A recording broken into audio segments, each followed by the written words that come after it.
What is up, everybody? I am NerdRage36, and today, continuing to talk more about Jak and Daxter, I figure I'd talk about a subject that is popular amongst gamers when discussing things, but very little of it do I see being used to talk about Jak and Daxter, and that is video game timeline.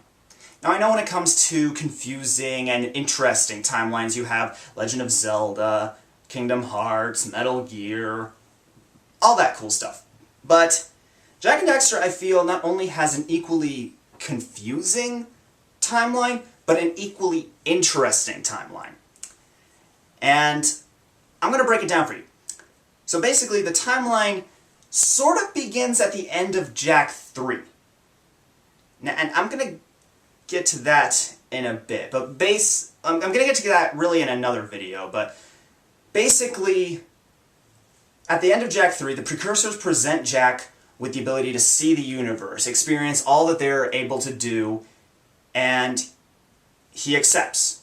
He goes into the ship. He goes into the precursor vessel to travel the universe, all of space and time, all this crazy stuff, but then he appears behind Daxter after he enters the damn thing, and some people are saying, oh, he just didn't go. Not really. I mean, time travel has been established, the precursors are capable of so many amazing, crazy things. It's not too far-fetched to think that he went on a new adventure, and in the blink of an eye for Daxter and everyone else, he was returned to the present. Not all that complicated to wrap your head around, considering all the stuff that we know the precursors are capable of.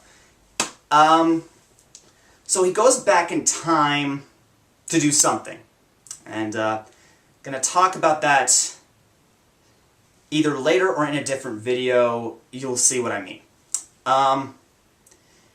Then after that is Jak 2. And you must be thinking to yourself, wait a minute, you're going backwards, because 3, 2, then 1?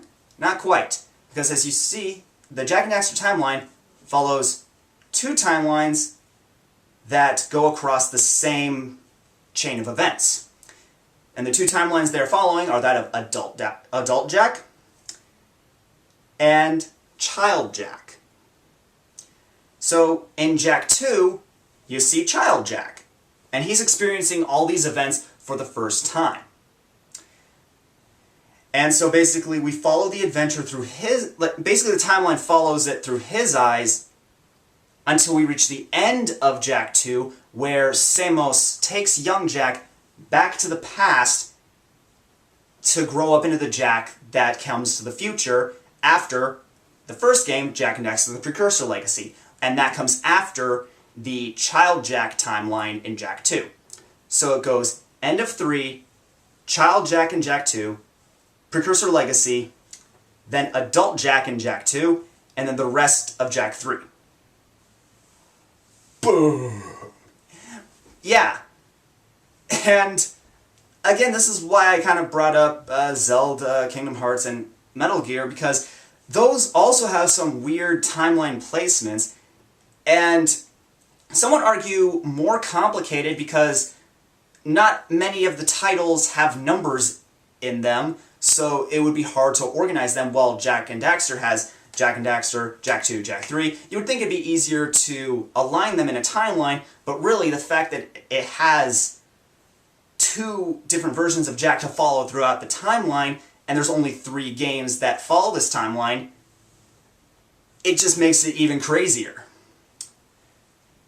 And that is kind of the Jak and Daxter timeline in a nutshell. Start off at the end of Jak 3, where he goes back in time, then Jak Act 2, where you follow young Jak, then he goes back in time to live out the events of Jak and Daxter: The Precursor Legacy, where he becomes an adult Jak, goes to the future in Jak 2, where he does everything that he already saw his older self do, but forgot about, and then proceeds to the events of Jak 3, right up until the point where he travels back in time with the precursors. Now, what exactly was he doing in the past with the precursors? Not only do I have a theory, but I also have a completely different video concept that I want to use to go in depth with this possibility. Again, just a possibility, just speculation, but I hope you guys will stick around to enjoy that as well. Anyway, guys, that is it for this one. If you enjoyed it, be sure to subscribe for more. Have an awesome day, and I will see you all next time.